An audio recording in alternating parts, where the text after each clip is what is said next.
Živja, moje ime je Zara. Zadnje čase veliko ljudi govori o varčevanju v šolstvu.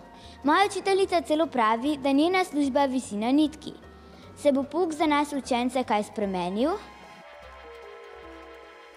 Na javni tribuni Kakšno šolo hočemo je Zara slišala marsikaj zanimivega.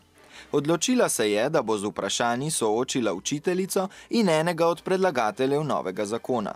Ker slednjega na dogodku ni bilo, je morala počakati in se po odgovore vrniti čez nekaj dni. Kako bodo varčevalni ukrepi spremenili pouk? V razredu bo več učencev, kar pomeni, da bo imel vsak manj priložnosti za pogovor, manj priložnosti za to, da se javi, da nekaj zna.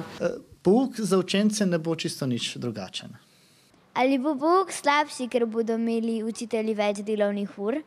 V bistvu to pomeni, da bo pouk mogoče niti ne slabši, mogoče bo recimo manj zanimiv. Jaz menim, da pouk nikakor ne bo slabši, kot je do zdaj. Mislim, da se bodo učitelji še zmeraj zelo trudili, da boste v bistvu učenci dosegali najboljše rezultate. Zara je ugotovila, da novi zakon vsaka od strani razume drugače, a nekaj je gotovo, spremembe bodo. Nekaj bistvenega tudi za učence 3. razreda. Da bo od naslednjega šolskega leta dalje, bo v bistvu znanje številčno ocenjevano. Tako do zdaj je bilo opisno, sedaj bo pa številčno. Danes sem izvedela veliko zanimivega. Med drugim tudi, da učiteljev poklic ni tako lahek, kot se zdi na prvi pogled.